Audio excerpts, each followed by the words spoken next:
ध्यान एक ऐसी चीज़ है जो व्यक्ति को उसकी संभावनाओं तक पहुंचा देता है। व्यक्ति के अंदर जो छुपी हुई संभावनाओं को जागृत कर देता है।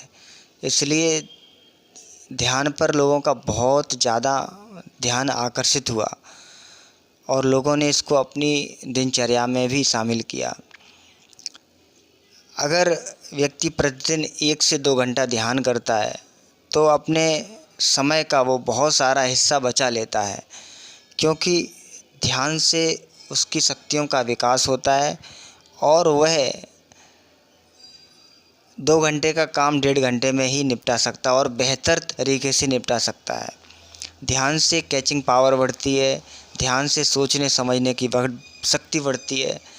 अनगिनत ध्यान के लाभ हैं, शारीरिक, मानसिक, बौद्धिक सब प्रकार के लाभ ध्यान से प्राप्त होते हैं।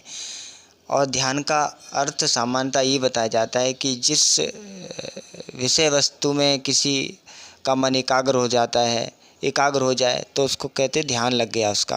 ध्यान का संभावित उत्तर ये भी है कि अपने आत्मा से कनेक्टिविटी, उस परमात्मा से कनेक्टिविटी हो, उस परम ऊर्जा स्रोत से जुड़ जाना ही एक ध्यान है।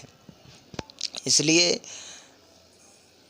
ध्यान करना चाहिए। ध्यान के विषय में ऋषियों ने कहा कि नास्ति ध्यानम समम यज्ञम, नास्ति ध्यानम समम दानम, नास्ति ध्यानम समम तीर्थ, तस्मात् ध्यानम समाचरेत। ध्यान के समान ना कोई यज्ञ है, ना कोई तीर्थ है, ना कोई दान है, ना कोई कर्म है। इसलिए ध्यान करना चाहिए, क्योंकि ध्यान आपको आपकी आत्मा से जोड़ता है, आपको आपके परमात्मा से जोड़ता है, जो कि परम शक्ति का भंडार है, परम सद्गुणों का भंडार है।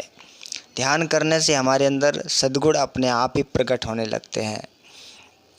ध्यान हमें स्वतंत्र बनाता है, ध्यान हमें मुक्त बनाता है। अनगिनत ध्यान के फायदे हैं।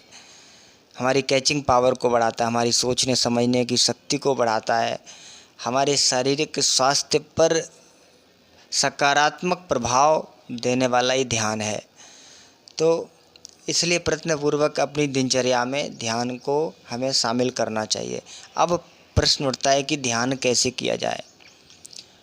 ध्यान के लिए वैसे तो योग के 8 अंग बताए, उन 8 अंगों में ध्यान एक योग का हिस्सा है।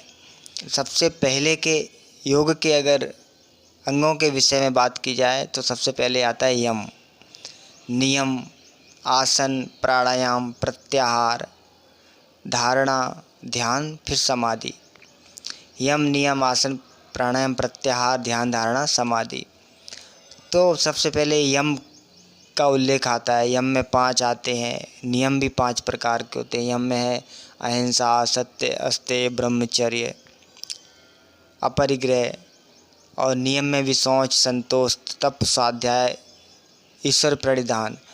चूँकि ध्यान बड़ा ही महत्वपूर्ण है और ध्यान हमारे मन की वो प्रक्रिया है, मन को उस प्रक्रिया से गुजरना पड़ता है जहाँ तमाम प्रकार के विक्षेप नहीं है।